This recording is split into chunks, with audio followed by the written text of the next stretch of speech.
Did I promise too much, although you can't see the car right now, I suppose?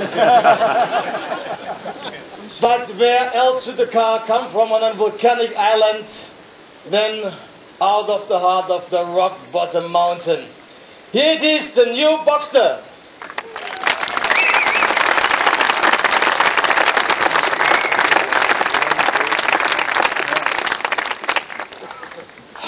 And as the fog is fading away, I would like to invite you now, join me on stage, take a closer look, go in direct contact with this very new car.